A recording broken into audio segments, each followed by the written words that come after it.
Hello world, Shelly here, and it's time for another episode of Foundation Fest. And today I'm checking out from MILANI the Conceal and Perfect Blur Out Skin Tint Stick. Retails for $16.99 for 0.28 ounces of product. Comes in 25 different shades. I've got it in the third lightest shade, light with neutral undertone. This is described as: swipe on a soft filter with MILANI Conceal and Perfect Blur Out Skin Tint, a buildable light to medium coverage skin tint with a natural soft matte second skin finish.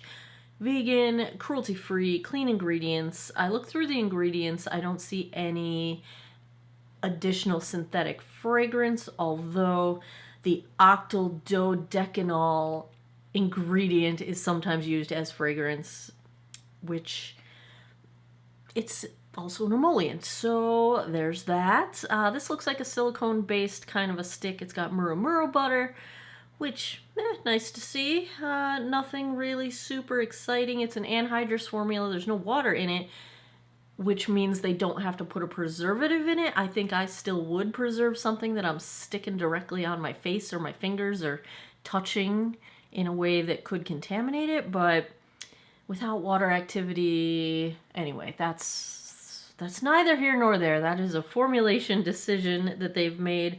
It's currently getting 4.2 out of 5 stars with 100 reviews on Ulta's website. Let's take a look at shade 3, swatched against a few others in my collection.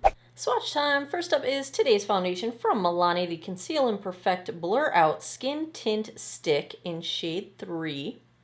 Second, I've got from Estee Lauder, the Double Wear Stay in Place in 1C1 Cool Bone. Third up is MAC Studio Sculpt in NW15. And last, I've got from Wet n Wild, the Tinted Hydrator in Fair. I've already cleansed, moisturized, and sunscreened this 50-year-old face. I did put on a little bit of my lip treatment, my smoothing lip treatment that I make, so that will sink in by the time I am done putting on my makeup. I also primed with the Aldi dupe of the Bobbi Brown Vitamin Enriched Face Base. I will go in on one side of my face with a damp sponge. Other side, I've got my Artis Oval 7 brush. Sponge and stick usually don't go so well together for me, but we'll try. Oops! Well, there was a cap on there. It's now on the floor, so I don't recommend putting it back onto here because that's gross. That's the smoothest looking top to a stick I think I've ever seen. Look how, I don't know if it's going to come off on camera. Look how smooth that is. Yeah, you can see the reflect. That is very smooth. Let's see how this goes, shall we? Curious what it smells like. No, it doesn't smell like any fragrance. It smells like kind of plastic. It just looks like a silicone-based foundation as far as, you know, dimethicone is the first ingredient, so nothing surprising there for a stick. I am not anti-silicone. I actually really enjoy the look and feel of silicone makeup, silicone-based products. This is lighter than I was expecting for a description that called it light. Usually this would be what I would call a fair shade, but let's see how we're doing. Stuck on my nose a little bit here. Pretty sheer coverage with the sponge. I hesitate to say there's redness correction because I can still see a good amount of redness coming through on my cheeks, but they said this is light to medium. Let's try the brush side. It did blend out just fine with the sponge, so it is emollient enough to move around without too much trouble. So that's nice. Yeah, this is a pretty fair shade to be called light, just compared to what other brands typically call things. Let's try the brush side. Yeah, this blends out super nice, like super easily. Like, look how smooth it just moves. That isn't always the case with stick foundations. Sometimes there's more drag. I like less drag. Makes it easier to apply, means you're doing less tugging on your skin. You're invoking fewer wrinkles over time. That's pretty sheer with the brush too. Slightly more coverage, I would say, with the brush than the sponge, but it's still pretty sheer. Oh, cat hair. What else is new? Let's get rid of that, shall we? Yeah, I'd say pretty sheer overall. I don't think we're even quite at light coverage, so I can't see this becoming medium coverage. I am going to take this under my eyes a little bit and use it as concealer. Let's try and build this up and get somewhere in the ballpark of the medium that they claim. Or at least try to. We might not be successful. But I get redness coming through on my chin, on my nose. I have my blue blood vessel here under my eye that I like to cover up because it just kind of turns purple. Forehead always could use some smoothing from foundation. Let's get this eye. Oh, for anyone that was watching a few days ago when I started having my dermatitis on my eyelid and I was like, I don't know what I was doing that made it happen. Yeah, I figured it out. My cellar water. It always irritates my eyes and I always pretend, nah, it'll be fine. It's not gonna irritate my eyes. It always irritates my eyes. But then I get lazy and I use it to take my eye makeup off and then it irritates my eyes.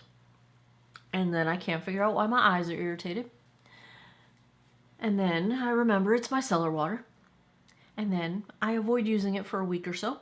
And then a week goes by. And then I wash my face again and I'm like, it'll be fine. It's not going to irritate me. And then it irritates me. It's like the never-ending battle with myself. I keep trying, thinking, what do they say? A fool keeps doing the same things, expecting a different result. That's me. That is me. Does this build up? No way this gets to medium coverage. And I'm a little hesitant to recommend building it up because the spots I built it up look a little bit heavy, like they're not meshing together very well, the two layers. So I think I would call this a light coverage foundation. I mean, the name of the product is a skin tint. So to say that this is a tint, but it's going to get you to medium coverage is kind of two different types of products, in my opinion. That's not usually the same product. Tints are usually sheer to light coverage. I would call this sheer to light coverage. So yeah, let's put the cap back on so we don't dry her out. And let's get a look up close. This shade's a little lighter than I would go. Like, I don't think I could wear this year round. I can wear it in the winter. Oh, I might need a little dab on my nostril here. Which, I don't know why I bother, because you know I'm going to blow my nose later. Because this weather makes me sniffly. Plus, I mean, February's right around the corner. It might be February by the time you see this. That's usually when my allergies start kicking in for spring. So, yeah, we blow our nose year round in this world here. Yeah, let me zoom you guys in. So, this is oddly heavy on my nose in just kind of a strange, it looks like it's clinging to dry skin, except I don't think it's dry skin that it's clinging to. It's just kind of clinging to, I don't know, maybe I do need to exfoliate my nose, but my foundation yesterday looked beautiful. I was wearing the Dior stick and I did not have this problem, so I'm not sure why. It's just kind of patchy looking, like the coverage on my chin, the redness correction is just patchy. So like now my redness, instead of just looking red, it looks like a little bit red and a little bit not red, like a patchy situation. It's also clinging to some dry skin there.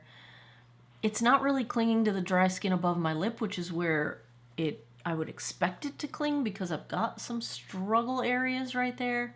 It's not super smooth over my texture. It's not really blurring my pores. You know, it looked really nice until I looked up close. It's not clinging to the texture between my eyebrows, and my forehead doesn't look good or bad. It just kind of looks like the product hasn't, there's no smoothing happening. You know what I'm saying? You know how sometimes a foundation can just put a soft veil over the texture and pores and just makes them a little less noticeable? I feel like that's not happening.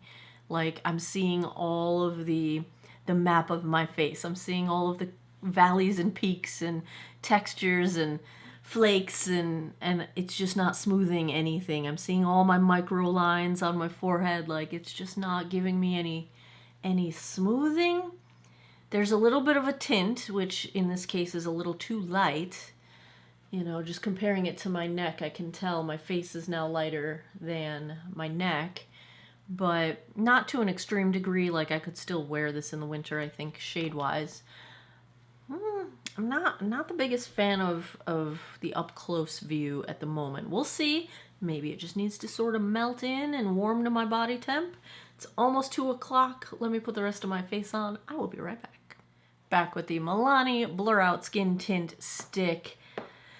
It's just looking more and more patchy. Like, I feel like it kind of has, I don't know if it has moved around or disappeared in certain spots. I just feel like the coverage is not even. That there's just redness in different spots that I can just see through. I don't know. It's just kind of strange. It's just kind of strange to me. I'm not enjoying it at the moment. Comfortable, feels really nice on the skin. Like, I don't anticipate any problems there. I did have to tap out a lot of the product under my eyes because it was settling into the lines under my eyes, which is interesting because it didn't settle anywhere else. It's not, well, it is settling into that deepest forehead line, but it's not really settling anywhere else. But you see how now that just took a ton of product away. I barely tapped my skin. Like, although it doesn't feel like it's not set down. It feels set down. It's just, I'm kind of confused by this one. I guess it is settling a little bit into my chin line. It's not settling into my smile lines. Feels nice. Doesn't look so nice. We'll see how this goes. Maybe it just needs a minute. Maybe it just needs a minute. On the rest of my face, we have the What's Up Beauty Cheek Terre in Deep with a very light hand, so I can take advantage of that red undertone. Went back to my Lawless Juicy Watermelon Blush, my favorite of all times. Eyes, I kind of wanted to match my new color of my JMU hoodie. Every time these come out in different colors, I get them. I have like a dozen of them now for SMAD. Go Dukes. So I pulled out my ColourPop Aurora Struck palette. This is the eye look combination that usually has people asking me why I like my eyes to look like I'm bruised. Just trying to match my hoodie, y'all. Just trying to match my hoodie. Nah, I like it. I think it looks cool. Mascara. I'm going to give my final verdict. I really like the L'Oreal Paradise Big Deal. Worn it all week, so like a week straight now. That one day that it was really flaky on me in a video, I think that was a fluke. Maybe I didn't wash off all my cleanser for my eyelashes the night before or something. I don't know. Because it hasn't done that since. And I can even wear it on my lower lashes. It does flake a little bit on my lower lashes, but not as bad as most mascaras do. It's not the easiest to wash off. It is a little bit difficult to wash off, which is why I was using the micellar water on my eyes that irritated them. Anyway, that's what I usually use to get difficult mascara off. I need to get out of that habit because I make a cleanser now that does it very well. But that's my habit when I'm like using a makeup wipe to remove my makeup. I know I'm going to stop doing that. It's bad, bad, bad. I should not be that lazy. Anyway, liking the mascara. I did an experiment. I was not sure, so I had to put my smoothing lip mask, lip treatment on. It soaks in. It doesn't stay on top of your lips like a mask. It absorbs. And I wasn't sure if putting the Sachu lip liner stain over that was actually going to stain because there's a product in between my lips and the Sachu, even though I waited until it was mostly soaked into my lips before I put this on. But I put it on, then did my makeup like normal and peeled it off, and it worked just fine. So pleased with that. This is the plum shade of the Sachu. And then I put over it a little bit of the CoverGirl Yummy Gloss Plumper in the shade, help me out Sherlock, Freeze All Day, which is really just kind of like a clear with a pink iridescent shift to it. So I was very happy that that worked because that means my lips are nice and hydrated underneath there. Yeah. Is that all the things? Oh, Maybelline Superlock on my brows, which I always forget to say, but it's always there.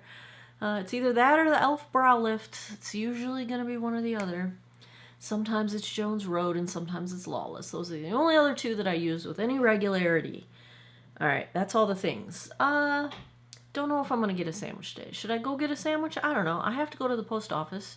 So maybe I'll go get a sandwich while I'm out. I have to do my nails, which I'm shocked that I haven't broken them because that couple of weeks where I was wearing the press-ons, the glue-on press-on nails, I had some damage at the tips that I thought was going to break off, and it hasn't broken.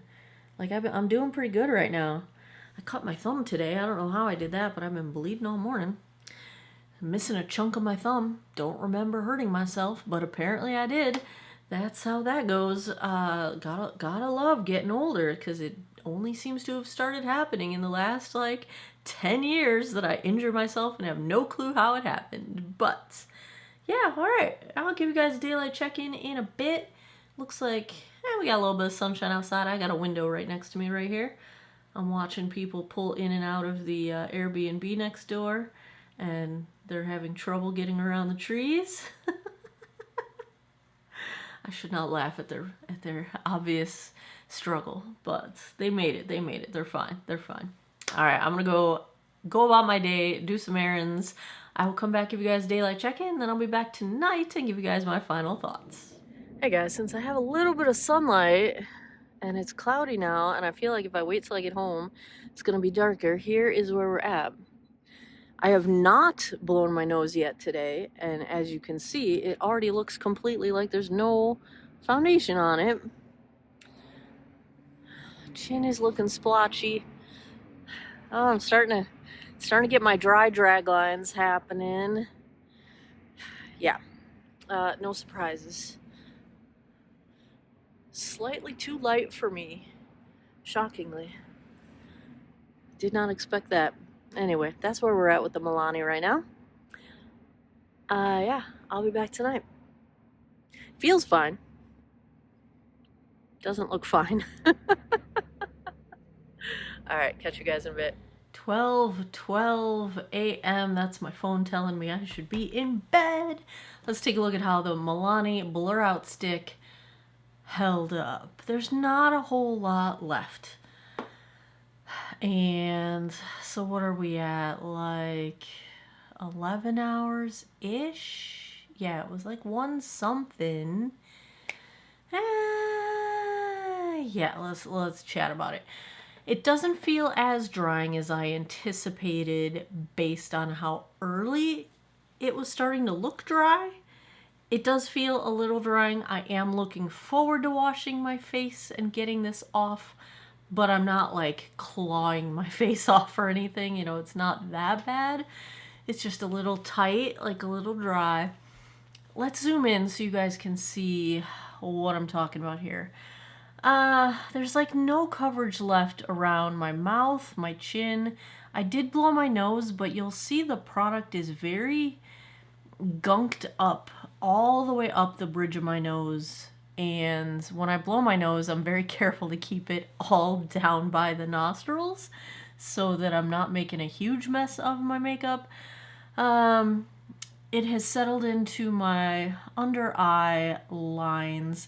It only settled a little bit into my forehead lines. You know, there's some product kind of frozen in there, but it's not too bad. I mean, my forehead probably looks the best of all of the areas on my face. It sort of collected weird at the back of my cheeks. Like, it just didn't stay put. It did settle into my deeper chin lines. So it's settling into lines. It's clinging to dry skin. It's kind of bunching up and gunking up in places that don't really have an explanation for why it's doing that. It's just not my favorite thing. It's not as bad as the Lumi from the other day. But if I had to give a grade to the Milani Conceal and Perfect Blur Out Skin Tint Stick, it's like a D. It's below average. It's not great. I won't wear, I mean, here's the thing. When a foundation is like a C or worse, I will wear it at least 2 more times. In the case of this one, probably on days when I'm not leaving the house, with a different primer, with no primer, just to see if those are things that are influencing the performance. Now, I will say that having reviewed, gosh, I'm probably close to 400 foundations at this point. I know I'm over 300. There have only been 2 that did better based on things like changing primers, etc., etc. So it doesn't happen very often. That's not usually what's causing the problem. And I wear the same skincare underneath every single review. I never put something into my skincare on a review day that I haven't already worn with makeup to know that it's not influencing things. So I will try it again off camera. I don't expect different results because hundreds of foundations have not given me different results. So, yeah, sorry, MILANI. This one's a bummer. This one's a bummer. We're gonna stick with a D. There you have it. Another episode of Foundation Fest is in the books. If you like foundation reviews, if you had fun with this one, give me a thumbs up down below. Let me know in the comments. What do you want to see next? I've actually been tallying up your preferences since I've been doing a lot of foundations lately as to what should come next. And I think the Dior is going to be later than most people wanted, but I had already filmed other things. And so the Dior is still coming. I have a bunch of K-Beauty coming. The new Tier is coming. Doll 10 is coming. I got a bunch of. We're gonna be doing foundations for a minute, and that gives me so much joy. It's my favorite thing. So let me know what you want to see first, next, most. Let me know if you have something that I haven't tried yet. I keep a running list. I buy them whenever I can. What did I just order? I just placed an Ulta order. Oh, the new Maybelline. What was it called? Lumi Matte. Was it Maybelline? I ordered that, whatever that is. I can't remember. There was another foundation. I can't remember. There's a lot of foundations coming. It's the most wonderful time of the year. I love when all the foundations come out. It's my favorite thing. Anyway, there you have it. As always, thanks a lot for taking some time out of your day to geek out over makeup with me. Catch me over on Patreon. I post some behind the scenes stuff over there. If you're on my Patreon, you probably saw, if you're one of the paid tiers, what I bought at Ulta because I posted that when I ordered it. As always, I appreciate your time, and I hope you all have an awesome day or night wherever you are in the world. Take care of each other. Bye-bye.